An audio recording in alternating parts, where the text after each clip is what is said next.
this is an excellent 1 hour learning experience. And I got several comments, and everyone is so happy and see the what a comprehensive presentation we have done.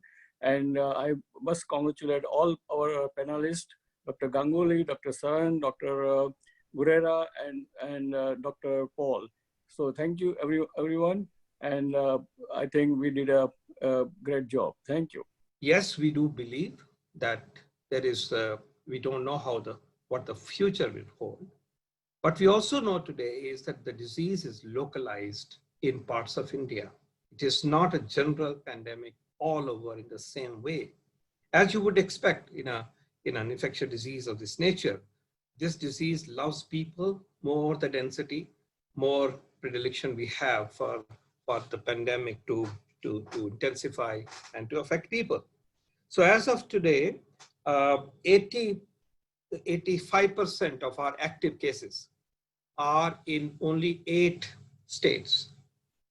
And we have 30 states and 5 union territories. So it is localized. 86% of the problem is in only 8 states. And equally importantly, 51 cities or districts account for 80% of the cases, and thereby more or less also the deaths. These 8 states do include, of course, Maharashtra, Delhi, Gujarat, West Bengal, UP, and of course, Tamil Nadu.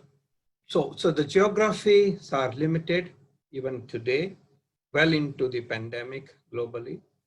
It is cities that are more involved, dense areas are more involved. And if you see the map ever, you'll see that it is localized on the western half of India largely. And this is the place where the travelers came in from outside the nation, and the initial spread that occurred through, external, foreign travel people coming into the country started. And these are in any case the large urban megapolis hubs where the flights landed and so on. So we believe that for this part of India, for these states, we are experiencing perhaps the most intense phase. We have huge battle in Maharashtra, but more specifically also in Mumbai, where the situation is now stabilizing. We have Chennai somewhat in a tough situation. It was doing well. Then we had some setbacks, and part of Chennai, or much of Chennai, is under lockdown for second time, or this time around again, for the same reason. Delhi, of course, is experiencing a relatively high escalating surge for the last few weeks. It again, despite our increased testing, has now stabilized around 3,000 cases a day, just about over 3,000 cases a day. The situation is being watched very carefully. In the last 2 weeks, very significant additional measures have been taken by the union government, by the direct intervention of the Prime Minister and the Home Minister. As you see the days from February to June 26th, other countries have started doing, let's say, 1 patient per, 100,000 or so. And India is doing still much less per 1,000. So we need to go much faster and higher.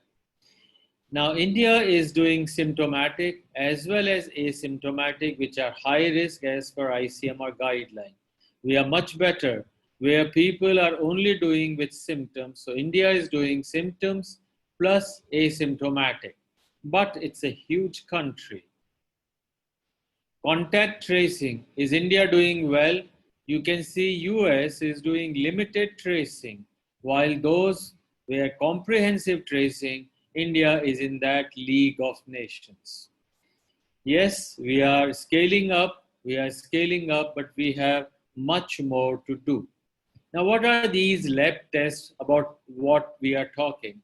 So this is an RNA virus. As you can see that there is a nucleocapsid, there is a genomic RNA, and it has several proteins, of which most popularly known as spike protein, the membrane protein, the envelope protein.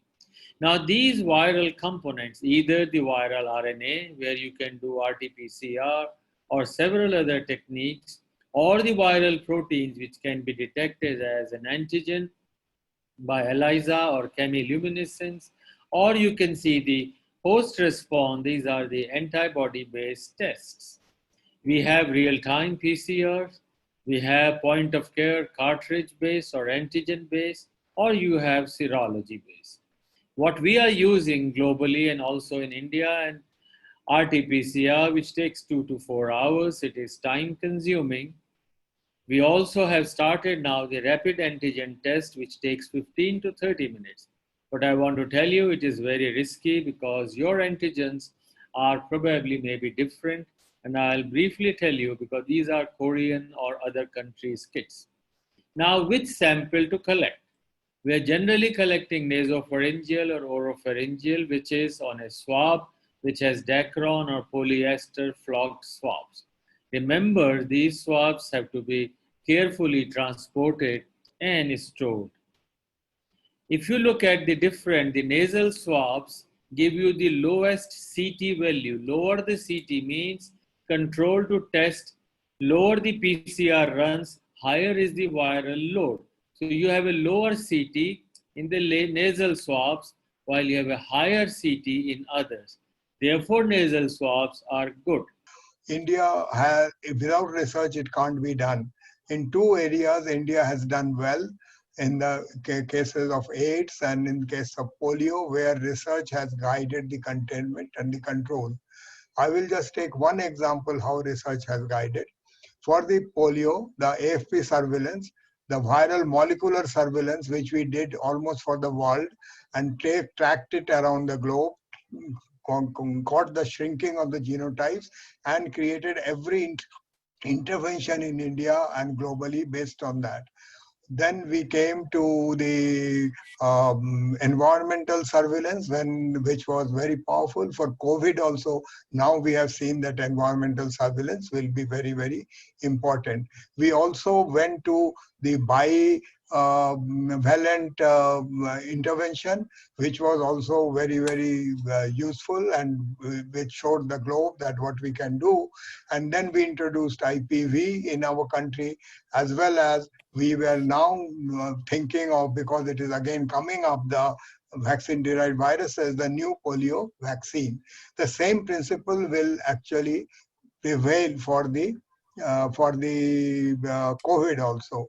So what we need to do is set up a world-class surveillance, which will provide constant data and feedback to the controllers or the researchers and scientists to come up with the better intervention.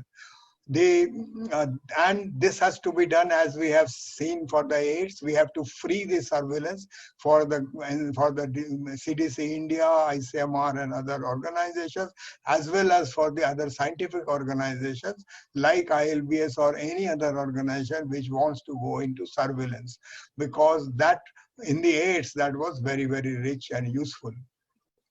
So then we come to some science which actually describes this virus.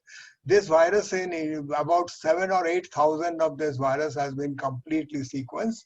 And this virus is little bit unique because this virus, in India only 2 clades are there, but there are 10 clades which are circulating around the world. There is a thinking, but not a firm thinking, that this particular virus may have such signatures which cause severe asymptomatic or symptomatic disease. But that one very important feature of this virus is this, that it anchors not only ACE2 receptor, but with clathrin and with integrin, and which enters, it not only prevents phagosome-lysosome fusion, it is a very basic charged virus, which is not, other viruses are not that. So it creates a huge metabolic disturbance and an inflammatory disturbance in this.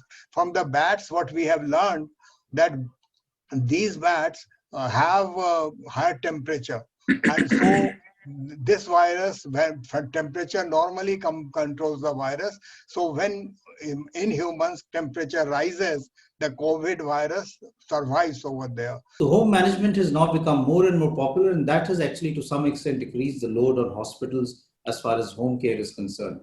The government of India also came out with these guidelines, which are there on the net, which are looking at home isolation for mild or pre-symptomatic COVID patients. And this is in a way to decrease the load as far as hospitals are concerned, but not compromise on the quality of care as far as these patients are concerned. Professor Guleri, your time is up now, please. Thank you. Yeah, so I'll just quickly finish. I think, go to the last two slides. I'll just finish with this, and I'll just say that what we are planning to do. So there is a lot of change that has occurred in the ventilatory strategies. I just wanted to briefly discuss on that, but that I think I'll omit.